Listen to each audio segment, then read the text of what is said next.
ഉപ്പുവെള്ളക്കെടുതിയിൽ ദുരിതം പേറി കണ്ണപുരം അയ്യോത്ത് നിവാസികൾ. കൃഷിഭൂമിയും കുടിവെള്ള സ്രോതസ്സും മലിനമായതോടെയാണ് ജനങ്ങൾ ദുരിതത്തിലായത്.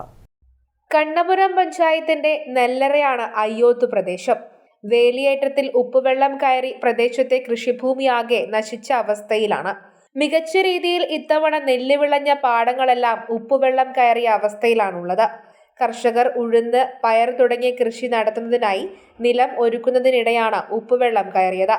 ഇത് കർഷകർക്ക് തിരിച്ചടിയായി.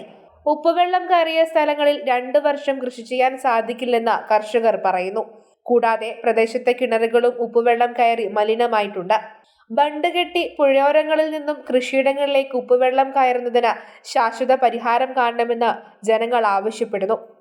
ഇപ്രാവശ്യമാണ് ഇത്രയും കൂടുതൽ വെള്ളം കയറിയിട്ടാണ്. അപ്പോൾ എന്താണ് അതിൻ്റെ ഇതൊന്നും ആർക്കും മനസ്സിലാകുന്നില്ല. അപ്പോൾ അതിൻ്റെ പഞ്ചായത്തുകാരും വന്ന് ഇവരെ നോക്കിയിട്ടുമില്ല. അതാണ് അത് പറ്റിയിട്ട് പറയാനുള്ളത്.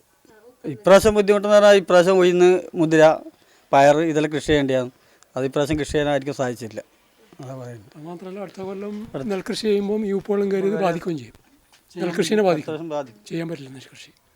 അങ്ങനെ 2 കൃഷിൻ്റെ ഈ പ്രാവശ്യത്തെ ഈ ധാന്യങ്ങളെ കൃഷി, അടുത്ത പോലത്തെ നെൽകൃഷി രണ്ടിനെയും കാര്യമായിട്ട് ബാധിക്കും. ഇത് വെള്ളം ഒഴിഞ്ഞ് പോവില്ല. വെള്ളത്തിന് കയറിയ വെള്ളം പോവില്ല. കയറിയ വെള്ളം അവിടെ തന്നെ നിൽക്കും. അപ്പോൾ തരിച്ചിട്ട് ഇതുപോലെയാവും. ഉപ്പുവെള്ളം കയറി കഴിഞ്ഞാൽ പിന്നെ 1-2 കൊല്ലത്തേക്ക് ഒന്നും ചെയ്യാൻ കഴിയാത്ത അവസ്ഥയാവും. മുൻവർഷത്തേതിനേക്കാൾ കൂടുതലാണ് ഇപ്രാവശ്യം ഉപ്പുവെള്ളം കയറിയത്.